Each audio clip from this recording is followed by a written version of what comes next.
Pelo sinal da Santa Cruz, lá nos deu Nosso Senhor dos nossos inimigos. Em nome do Pai, do Filho e do Espírito Santo. Amém.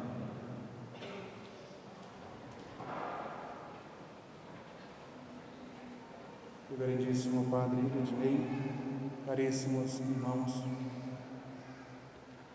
vou para aquele que me enviou, disse Nosso Senhor. Caríssimos irmãos, celebramos hoje já o quarto domingo do Santo Tempo da Páscoa de Nosso Senhor. E o assunto do Evangelho de hoje é a continuação do Evangelho do domingo passado. Os 2 primeiros domingos da Páscoa são reservados exclusivamente à ressurreição de Nosso Senhor, à alegria da ressurreição de Jesus. Mas esses últimos domingos da Páscoa, depois da Páscoa de Jesus, são dedicados à separação de Jesus. É uma preparação para quando Jesus ascender ao céu, ou seja, quando ele subir e separar-se corporalmente dos seus discípulos. Por isso nós estamos ouvindo nesses domingos, a partir do 3º domingo passado, essa despedida. E Nosso Senhor hoje começa o Evangelho justamente questionando os apóstolos. Eu acabei de vos dizer que vou para o Pai, ou seja, um momento de alegria, quando um pai e um filho se encontram, e vocês ficam tristes. Claro, os apóstolos estavam tristes, porque sabiam que Jesus anunciar que vai subir para o céu, era a mesma coisa que dizer que iria se despedir de cada um deles. Vou para o Pai que me enviou, disse Jesus. E isso é uma palavra admirável, e deveremos tê-la sempre em nossa mente, continuamente em nossos lábios. O pensamento sempre deveria dominar a nossa mente, a nossa alma, ou seja, esse desejo de querer subir para o Pai, de querer ascender também um dia como Jesus ao céu. Vado, irei, em todo tempo deveria termos essa palavra em nossa mente, irei. De todos os modos, com todo o nosso ser, nós devemos procurar ir para junto de Deus, pois de onde nós viemos de Deus. Deus é a nossa fonte. Quem é que nos pôs aqui na terra? Deus. E para o que nós fomos colocados nesse mundo? Para conhecer, para amar e para adorar a Deus. Por isso, o mais natural para as nossas almas imortais é um dia subir para permanecer eternamente diante de Deus. E Jesus, com sua ascensão, nos prepara uma lição. Nós, que depois São Paulo vai repetir muitas vezes, com várias expressões, nós não pertencemos a este mundo, estamos aqui apenas de passagem. Aqui nós somos peregrinos, somos forasteiros. Nós viemos de Deus. Essa ideia expressa por essa palavra de Nosso Senhor, irei para o Pai que me enviou, eu voltarei para aquele que me enviou. Todos nós que existimos, sabemos, viemos de Deus. Ele é o nosso Pai, o nosso primeiro princípio. Foi Ele quem nos criou, nos colocou sobre a terra, Ele quem nos deu todos os bens, tanto os relativos ao corpo, especialmente à vida, quanto os relativos à alma, especialmente à graça. Ao criar-nos, fez-nos, não de qualquer modo, mas fez-nos à sua imagem. E Deus paternalmente cuida com sua providência da nossa alma, vigia sobre nós, nunca nos esquece, mesmo na hora do sofrimento nesse mundo, quando nós não percebemos a ação divina, Deus está sempre ao nosso lado, às vezes em silêncio, imperceptível, mas sempre ao nosso lado, porque sempre vela por nós. Se qualquer dia Deus se retirar da nossa vida, nós paramos de existir. A mesma coisa que voltar ao nada, que ser aniquilado. Sem Deus, nós não existimos. E tudo que Deus criou exatamente para nós. Não para pagar uma dívida que Ele tivesse conosco, mas para nos dar gratuitamente. Criou todas as coisas e só depois colocou o homem no centro como Senhor da criação. caritate perpetua dilexiter. Deus nos amou com amor eterno desde o princípio. Mas para que Deus nos colocou neste mundo? Para o adorarmos, para o amarmos, servirmos, merecemos neste mundo a felicidade eterna com a sua graça. Ele nos manda, como um rei manda a seus servos, para trabalharmos no seu serviço. Deus nos dá todos os meios. Nos criou, nos colocou no mundo, ou seja, nos dá a oportunidade de merecer de algum modo, claro, sempre ajudado com a graça divina, mas de merecer de algum modo, a nosso modo, segundo a nossa capacidade, a nossa limitação, merecer um dia subir ao céu. Deus quase que inventa meios para nos salvarmos. Colocou-nos nesse mundo para fazermos frutificar os dons e os talentos que Ele mesmo nos deu. Portanto, devemos cultivar nesse mundo a vinha que nos foi confiada, que é especialmente a nossa alma, o nosso corpo, o nosso ser. Um dia teremos que prestar contas a Deus desse trabalho, e conforme a fidelidade aos dons que recebemos, fazendo frutificar esse bom terreno que Deus nos deu, nós poderemos ganhar o paraíso por herança. Portanto, são felizes os que neste mundo só procuram a Deus, só procuram a sua glória, a sua vontade.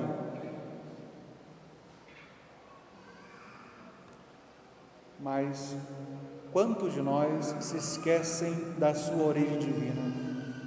Quantos de nós se esquecem que vieram de Deus, que pertencem a Deus, que devem um dia voltar para Deus, e por isso nesse mundo buscam somente a glória, a fama, os prazeres, as honras, as riquezas, desfrutar de tudo que há de bom, lícito e até mesmo ilícito nesse mundo, porque se esquecem da sua origem divina, que é o Pai.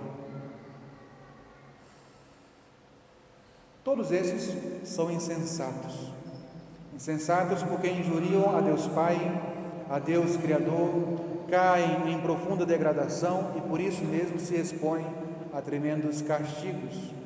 Confundem nesse mundo os bens, pensam que podem com os bens preencher o espaço que está reservado somente ao Senhor dos bens. Pensam que podem preencher com as criaturas o espaço no coração reservado apenas para o Criador. E assim buscam de bens em bens, de amores em amores, de paixões a paixões, buscam preencher o seu vazio e passam uma vida inteira nessa busca, nunca podendo preenchê-lo, porque ele pertence somente a Deus. E por isso, quantas pessoas vivem tristes, sem propósito, sem saber o que fazer, porque se afastaram da origem divina, se esqueceram da sua missão nesse mundo. Não tem mais os olhos fixos no Senhor, que nos prepara para subirmos um dia ao céu. Devemos, portanto, um dia voltar para Deus. Disse nosso Senhor: vado ad Deum, voltarei àquele que me enviou. Porém, para voltar a Deus, é necessário se desligar das coisas deste mundo que nos prendem longe de Deus. Veja, as coisas desse mundo, todas elas são boas em si, porque são criaturas de Deus. Deus não faz o mal, mas nós podemos corrompê-las, usando-as para o mal, ou vendo nas coisas do mundo, vendo nas criaturas, o fim, e não o meio que são. Devemos, portanto, tirar uma boa lição para nós que nos deixaram os magos, que tendo encontrado Jesus na manjedoura, não pararam ali, não quiseram ficar diante daquela visão, mas foram cuidar de suas vidas, voltando por um outro caminho, e assim se salvaram da morte por meio do perseguidor.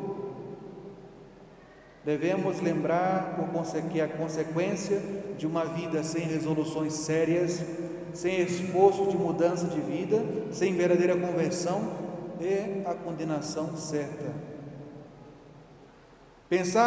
Devemos nós pensar continuamente em nosso Senhor, amando como o fim do nosso coração, como o termo para o qual Deus nos criou, o bem soberano que deve ser desejado, amado, buscado, acima de todo e qualquer bem, de todo e qualquer amor humano. Devemos nos esforçar por doravante viver santamente segundo Deus, como diz a Sagrada Escritura: sobre juste edipie vivamos nox século. Neste mundo nós devemos viver de modo sóbrio, justo, piedoso, observando assim fielmente e com amor os menores preceitos de Deus para merecermos as suas maiores glórias. E exatamente por querer obedecer a Jesus, mesmo nas coisas pequenas, devemos aceitar as contrariedades da vida. Nós acabamos de passar por um tempo santo da Quaresma. Muitos fizeram uma boa Quaresma, séria, de combate, de luta, alcançaram um certo progresso, livraram-se de certas paixões, de certos vícios, mas não podem baixar a guarda. Nesse tempo pascal, nós devemos ser convidados por nosso Senhor, que nos diz, como aos apóstolos, que vai subir para o Pai. Nós não devemos ficar tristes por isso, porque esse é o nosso destino, um dia subir para o Pai, mas para isso é necessário perseverança no bem. Santo Afonso já dizia: nos cristãos, nos católicos, Deus não procura o começo, mas procura o fim. Portanto, quem já está no bem, quem já pratica o bem, quem já procura a sua santificação, sua conversão, ótimo, mas não pode parar por aí, não pode baixar a guarda. Lembrem-se da advertência de São Paulo: quem estiver de pé, tome cuidado para não cair. Portanto, nesse tempo pascal, nós somos convidados a lembrar que o nosso lugar não é aqui embaixo, é lá em cima. Por isso Jesus, nós vamos ver na ascensão, sobe com a nossa humanidade. Não subiu só a alma de Jesus, não subiu só o Verbo, subiu Jesus inteiro, corpo, alma e o Verbo. No trono divino está sentado Jesus, o mesmo que nasceu da Virgem Maria, osso de nossos ossos, carne da nossa carne, uma alma imortal igual à nossa, para mostrar que ir para o céu é possível e é necessário para quem quiser gozar eternamente da visão beatífica de Deus. Por isso, vigilância. Por isso, devemos fazer todas as coisas, mesmo as menores, para agradar a Deus. E, sobretudo, devemos refletir sobre o nosso fim, sobre nossa morte. A lembrança da morte, diz a Escritura, nos serve de advertência, nos evita cair para sempre no profundo lago. A lembrança constante da morte nos lembra não de um modo pessimista do fim, mas de um modo otimista, porque a morte para nós não é o fim, é apenas um meio, é uma porta que se abre para a vida eterna, e essa vida eterna nós desejamos e esperamos que seja diante de nosso Senhor no céu. Não é a morte que nos há de libertar e introduzir um dia na glória eterna. Por que então medo da morte? Devemos temer morrer sem as boas obras que nos acompanhem, mas a morte em si não é boa nem má, vai depender de como ela nos encontrar, de quais obras nos acompanharão através dessa porta, de quais obras se apresentarão conosco diante do soberano juiz que nos espera. Portanto, felizes são aqueles que se preparam neste mundo para ir para o céu, e preparam-se como? Com profissões de fé, sim, mas não só isso, com obra de fé, traduzindo a fé que professam na vida.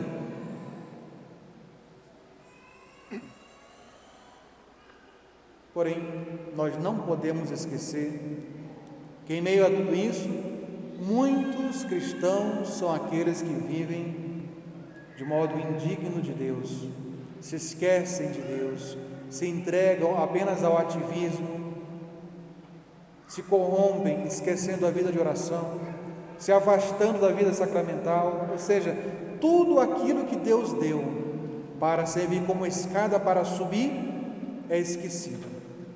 Que as pessoas esperam milagrosamente aparecer um elevador, não querem subir de degrau em degrau, querem subir de elevador, como se algo mágico fosse acontecer no fim. Esse é o grande perigo do nosso tempo. As pessoas acreditam em Deus, mas vivem como se não acreditassem e esperam milagrosamente no fim que Deus os salve. Isso é tentar a Deus. Se a terra, da qual muitas vezes fala São Paulo, não chega a produzir senão espinhos e silvas, será, portanto, abandonada. O inimigo arrombará os portões desse terreno e até aquele fruto minguado que deu será despedaçado. Quando o Senhor esse terreno chegar, não encontrará nada que lhe possa ser apresentado dignamente. Portanto, nosso cuidado deve ser com o nosso corpo, com a nossa alma, para que Deus nos encontre dignos de si. Portanto, caríssimos irmãos, não sejamos do número daqueles que se esquecem de Deus. Resolvamos-nos hoje, resolvamos logo de que lado nós estamos. Vamos ficar apenas tristes nesse mundo, neste vale de lágrimas, ou vamos nos consolar com as palavras de Jesus, de que Ele vai subir e de que um dia também nós devemos subir com Ele? Pensemos e pensemos bem nesta verdade. Nós todos temos origem em Deus. Todos nós precisamos subir para Deus. Todos nós encontramos origem em nosso Senhor, e nosso Senhor subiu ao céu e nos espera na glória para nos premiar pela boa vida ou pela conversão trabalhosa que tivermos operado neste mundo. Por isso, amemos a nosso Senhor quando pudermos, sem recear excessos em tal amor. Nunca é demais as provas, as obras, os sofrimentos, quando se trata do amor de Deus. Pois, como já diziam São Bernardo e Santo Agostinho, a medida de amar a Deus é amá-lo sem medida. Portanto, vivamos para Deus, e será este o meio, vivendo para Deus, que nós voltaremos um dia para Ele e desfrutaremos com Ele no céu da sua companhia, da sua visão beatífica com os santos. Assim seja. Em nome do Pai, do Filho e do Espírito Santo. Amém.